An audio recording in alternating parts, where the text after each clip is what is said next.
So the story begins with a tip from somebody in law enforcement who reached out with the information that a shooting that had occurred maybe 2 weeks earlier was not at all what had been reported, that the facts were widely divergent from the story that had been told by Chicago media generally.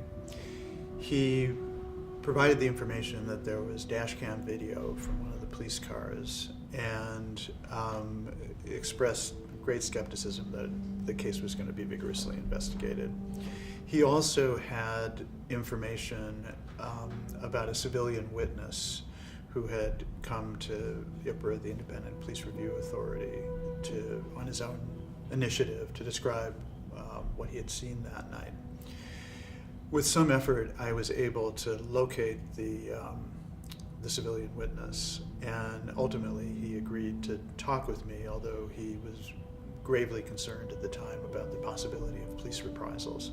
He had just witnessed this extraordinary event, the execution of a child on the streets of the city, and was very much concerned about his own safety. He could not help but tell me ultimately what he had seen, and gave an account that would be corroborated by the now famous video when it came out.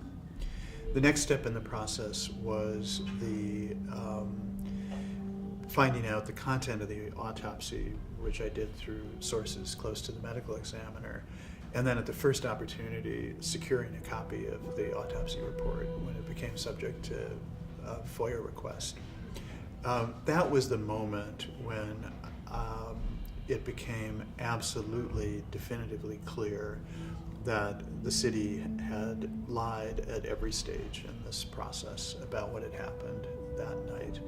The autopsy was the definitive proof. There was just no way that Laquan McDonald could have been shot 16 times, and that could be squared with the official narrative of what had happened. I then published an article largely based on the witness testimony and the witness statement and the autopsy in Slate, and events sort of flowed from there.